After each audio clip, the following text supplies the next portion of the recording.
The top stories for the hour: GERD causes collective economic uplift to benefit entire region, says the Institute of Foreign Affairs.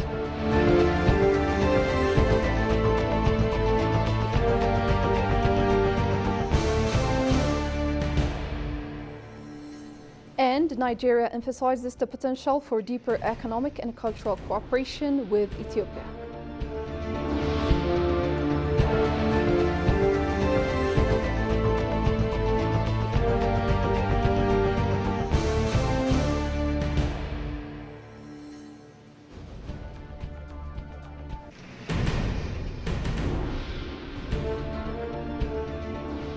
Greetings and welcome to ABC World, the Voice of Pan-Africanism. I'm Hikma Tamam with the news for the hour. Do stay with us. The economic impact of the Grand Ethiopia Renaissance Dam is beyond Ethiopia and would significantly stimulate economies and foster integration in the region, says Ethiopia's Institute of Foreign Affairs. Deputy Executive Director of the Institute, Barakat Dirba, told the Ethiopian news agency that the completion of GERD would have a transformative impact on neighboring countries by enhancing development opportunities. He added that GERD is a pivotal project to advance regional economic integration, particularly in the context of hydropower infrastructure development. The dam would play a crucial role in facilitating this integration through improved energy access, he noted, stressing the capacity of the dam to generate electricity would unlock immense opportunities for collaboration and development across the region. With the completion of the GERD, Barakat expressed optimism about the potential for increased investment in the manufacturing sector within the region. That additional power generated by the dam is anticipated to alleviate prevalent power shortages, creating a more conducive environment for industrial development. The power GERD generates would attract foreign and domestic investors, thereby stimulating economies of the region, the Deputy Executive Director noted.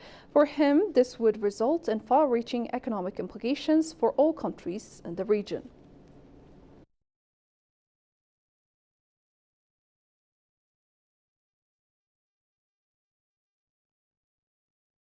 More Nigerian investors are expected to enter Ethiopia as the country continues liberalizing its economy, according to Nigeria's Deputy Head of Mission in Addis Ababa, Maxi Ogbeid. The Deputy Head of Mission also highlighted the strong and long-standing bilateral relations between the two nations and emphasized the potential for deeper economic and cultural cooperation. Johannes Fentahun presents Ethiopian News Agency's file. In an exclusive interview with the Ethiopian news agency, the deputy head of mission at the Nigerian embassy in Addis Ababa stated that Nigeria is looking at improved trade relations with Ethiopia. According to him, more Nigerians will come into Ethiopia and the nation is opening up its economy to private businesses. He further pointed out that the Nigerian economy has also been open to investors from everywhere. Ethiopia is opening up its economy to private business. More Nigerians will come into Ethiopia. The Nigerian economy is open, has always been an open economy. We welcome investors from everywhere. Ethiopians are there in Nigeria doing business, and we are looking to have more Nigerians come into Ethiopia to do their business. So it's work in progress. We see that you have opened up, your policies are better, and I think more Nigerian companies will be coming in the nearest future. Ethiopia and Nigeria enjoy a long-standing and solid bilateral relationship that dates back to 1960, rooted in shared values, mutual interests, and cultural similarities. Ogbeide emphasized the countries' shared multi-ethnic diversity and rich heritage, noting that these commonalities create a strong foundation for future collaboration and mutual prosperity. The two most populous countries in Africa, Nigeria has over 230 million, Ethiopia has over 130 million. So these are the strongest population. So we have prospects for great future bilateral relations, mutually beneficial to the two countries. So it's left for us to come together as two strong countries in the continent to bring our people together. We have strong cultural heritages, the same. We share the same multi-ethnic diversity like Ethiopia. So we have a lot in common with Ethiopia, and there is a future prospect that the two countries can become great countries together.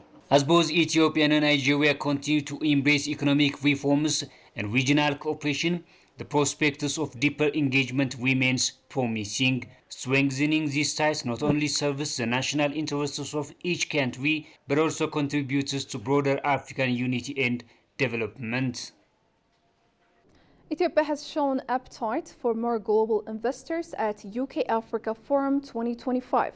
The Embassy of Ethiopia in London took part in the UK-Africa Business Forum 2025 held on April 9 under the theme Strengthening UK-Africa Trade, Investment and Partnership to Promote Sustainable Economic Growth. Ambassador Lelisa Berhanu, Deputy Head of Mission at the Ethiopian Embassy in London, delivered a keynote speech highlighting Ethiopia's recent economic reform agenda, which prioritizes private sector-led growth as a strategic shift in the country's development model. He emphasized Ethiopia's commitment to economic liberalization, including the opening of the banking sector to foreign investors at the establishment of the Ethiopian Securities Exchange, which is the first stock exchange in over 5 decades. Addressing challenges in the financial sector, the ambassador underlined the government's bold macroeconomic reform to ease foreign exchange shortages. These reforms aim to improve the balance of payments, attract foreign direct investment, and boost exports. He noted that the reforms are focused on addressing long-standing economic constraints, enhancing productivity, and creating a more conducive environment for investment and private sector engagement. Ambassador Lelisa also extended an invitation to all stakeholders to attend the upcoming Invest in Ethiopia High-Level Business Forum scheduled for May 12 to 13, 2025 in Addis Ababa.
Welcome back, and now moving on. African Union Commission Chairperson Mahmoud Yusuf Ali lauded Canada's continued support for Africa's permanent representation on the United Nations Security Council. The chairperson held discussion with the Deputy Minister and personal representative of the Prime Minister of Canada to the G7, Cindy Termoru-Shizen. The two sides exchanged views on AU-Canada partnership and cooperation. The discussion also focused on regional peace and security, sustainable funding for Africa's peacekeeping, and how best to align Canada's G7 presidency priorities with the African Union's strategic agenda, including advancing Africa's voice and agency within global governance frameworks. The chairperson welcomed Canada's continued support for Africa's permanent representation on the United Nations Security Council.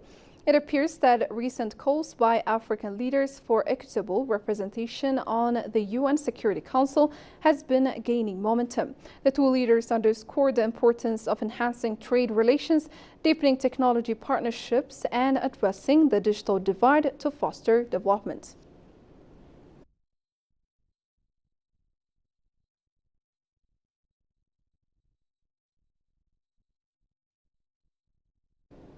Well, that's it for now, but before I go, a recap of the top stories once again. GERD causes collective economic uplift to benefit entire region, says Institute of Foreign Affairs.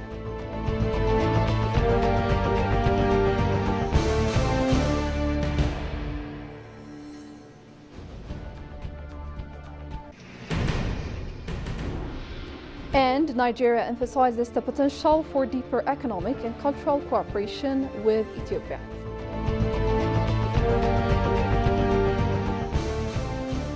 Well, you have been watching EBC World, the news for the hour. I am Hikmat Tamam, and goodbye.